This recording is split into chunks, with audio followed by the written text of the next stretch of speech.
Welcome to the Virtual Techy, where we help people decode the future of tech and build AI businesses that run on autopilot. Before we go further, get yourself a pen and paper or get your notepad ready as we delve into today's topic. Okay, let's just dive right in.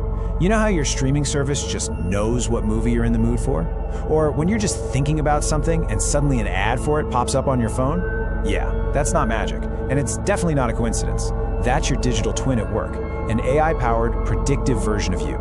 And that really brings us to the most important and, frankly, kind of chilling question we're going to tackle in this explainer. Is this AI just making good suggestions, or has it already started making your choices for you? I mean, think about it for a second. It's quietly influencing what you see, what you end up buying, and maybe, just maybe, what you believe.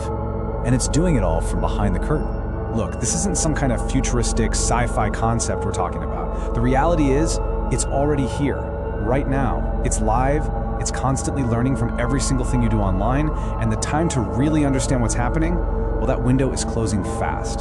So let's pull back that curtain, shall we? First up, let's formally meet this thing behind it all, your digital doppelganger, or, as it's more commonly known, your digital twin.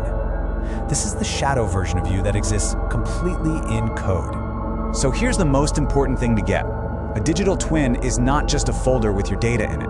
No, it's an active, predictive model. It's basically a simulation of your personality, your quirks, your habits, your desires, and it's been engineered for one primary purpose: to figure out what you're going to do next, and maybe give you a little nudge in the right direction. So that leads us to the next pretty obvious question. How in the world is this twin of yours actually built? Well, it's not like it happens all at once. It's this constant, invisible process of data extraction. Let's take a look at the actual architecture. You can really break down the process into three main layers. It's kind of like building a person, right? It all starts with a skeleton, and that's what we call the shadow profile. Then it gets its DNA, which comes from your digital exhaust. And finally, it develops the brain of the operation through psychological mapping. So let's talk about that skeleton, the shadow profile. And this is the part that gets really creepy. You don't even need to sign up for a service for one of these to exist. Nope. Data brokers can piece together an identity for you just based on your phone's unique digital fingerprint, your location, even data from your friends' contact lists. The idea of being truly anonymous online, it's pretty much an illusion at this point. And then we have the DNA, your digital exhaust. This is every tiny, almost subconscious action you take online. We're talking about how long you pause on a photo, how fast or slow you scroll, that tiny hesitation before you click on something, even the words you type out and then delete. To you, it's nothing.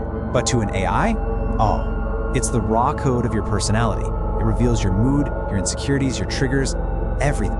So let's be absolutely crystal clear about this. The end goal here is not just to sell you a pair of shoes. It's to build a detailed psychological map of you, a working model of your dopamine receptors.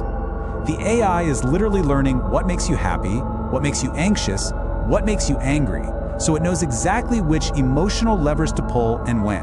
And all of this construction builds up to what we can only call the manipulation matrix.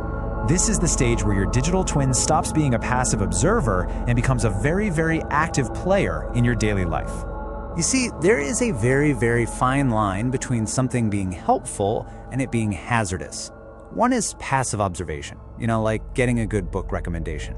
But the other is active manipulation. The AI takes these principles from behavioral science, stuff like nudge theory, and it basically weaponizes them to steer your behavior at a massive scale.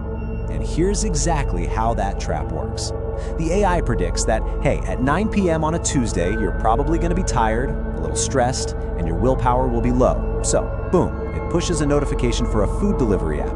You see it, you click it, and by doing that, you've just validated its prediction. You've told the machine, yep, you got me, and that makes its model of you even stronger, and your behavior even more predictable for next time. It's a feedback loop, which of course leads to this really deep, personal question you have to ask yourself.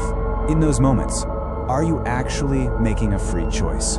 Or are you just an actor, perfectly following a script that was written for you by a machine that knows your weaknesses better than you do? But the biggest danger here isn't just personal, it's societal. We are slowly losing any sense of a shared reality. Your feed, which is tailored to your specific anxieties, might show you a world that's on the brink of collapse. Meanwhile, your neighbor's feed, tailored to their interests, shows them a world of endless opportunity. We each end up living in these tightly sealed, personalized echo chambers, which just makes all of us more predictable, more polarized, and a whole lot easier to control. I know, this all sounds pretty dark, but it's not a foregone conclusion. This whole system depends on us being passive participants. So let's totally shift gears here and talk about how you can actually break the loop and take back your digital agency.